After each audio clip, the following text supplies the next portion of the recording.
After 49 years, Israel and the United Arab Emirates will fully normalize their diplomatic relations. They will exchange embassies and ambassadors and begin cooperation across the board and on a broad range of areas, including tourism, education, healthcare, trade, and security. This is a truly historic moment.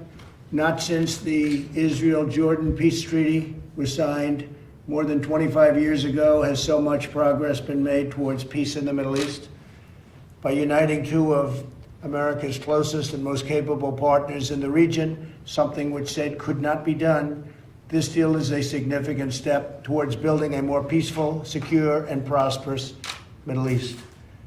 Now that the ice has been broken, I expect more Arab and Muslim countries will follow the United Arab Emirates lead, and I want to just thank them for being. It's not surprising, knowing Mohammed so well, it's not surprising they are in that lead position, and normalize relations with Israel.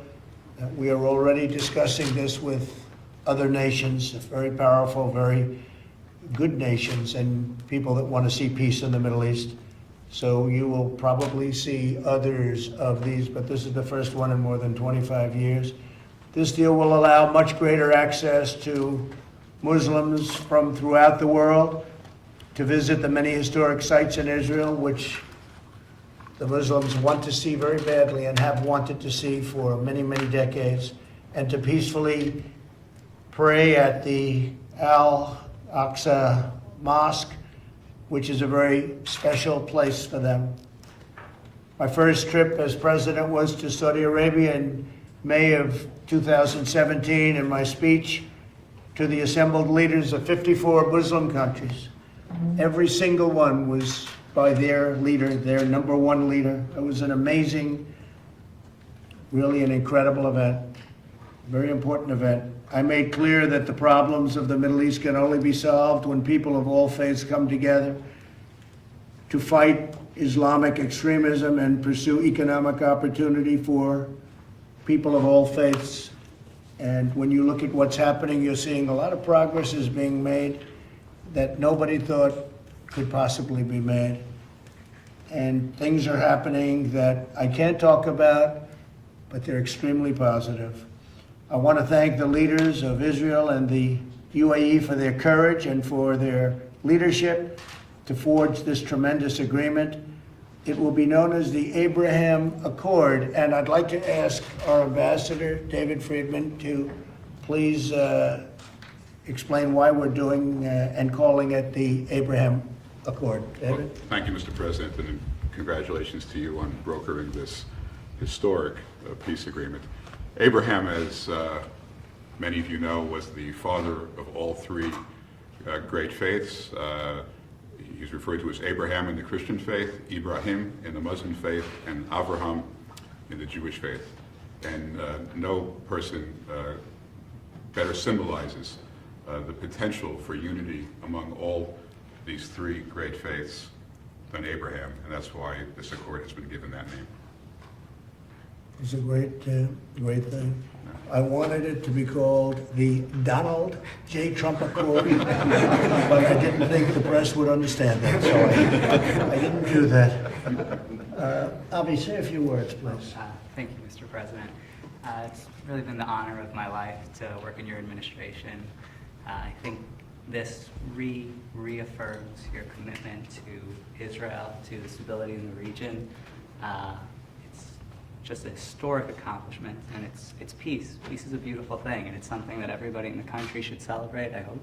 I'm just so honored to be here and serve in your administration. Well, you've done a great job, and Jared has done a fantastic job. People don't really understand the things that he's able to do. He's done a fantastic job on this, and you and your team, nobody else could have done it. I don't think anybody else could have done it. Jared, say a few words, please. Thank you, Mr. President. And I would like to say that I want to thank the President for his leadership on this historic peace effort.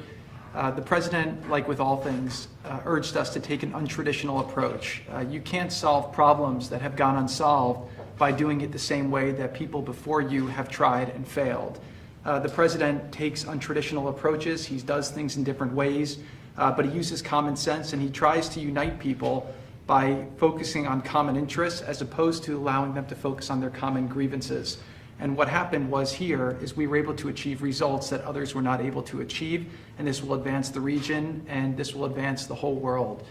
I would like to say to the people of the region, Muslims, Jews, Christians, that this does give hope, that the problems of the past do not condemn you to a future with conflict. There is a lot of hope and a lot of potential, and this will benefit you, and this will also benefit people here in America, because in America we used to have a big dependency on the Middle East for gas and for oil. Thanks to your leadership, America is now energy independent. We no longer have that, but a lot of American soldiers have fought for securing our allies in that region and making more peace there. Lessons our need as a country to have as many soldiers in that region, and lessons our need to have as many conflicts in that region. And obviously radical extremism, which we see as a cancer that has infected so many areas in the world. A lot of the extremists have used these conflicts to recruit people and to say that the mosque is under attack and that Muslims don't have access to the mosque.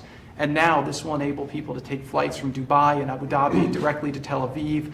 Muslims will be welcome in Israel, and this will create better interfaith exchange. So this is a tremendous step forward for peace in the world, for America, for Israel, for Abu Dhabi, and all would not have been possible without your leadership. So I just want to thank you. Very much. Thank you, Jared. What a great job. And what Jared said is so that we don't have to be there anymore. We don't need oil. We don't need anything there except friendship. We have some great friends. These are two countries that have been great friends, and we've been great friends to them.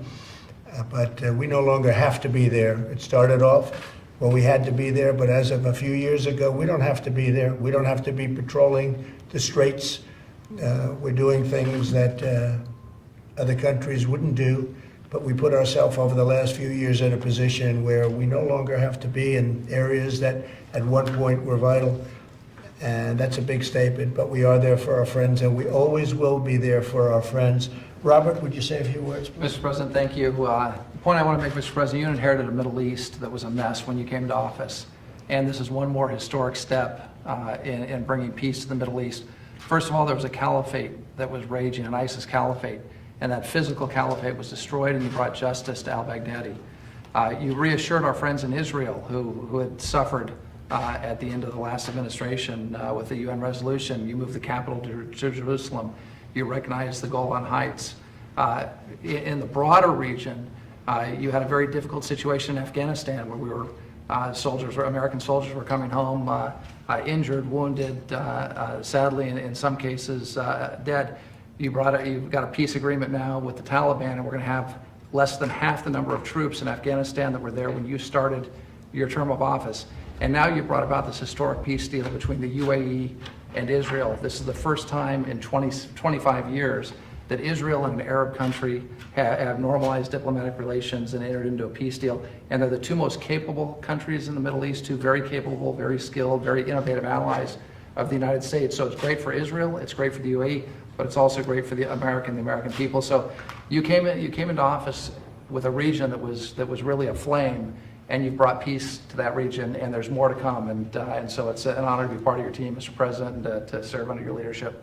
We do have a lot more to come in the Middle East. A lot of very positive things are happening, and you'll be seeing that taking place. But when we can get a leader like UAE to head the band and get along with Israel, that's a very big step.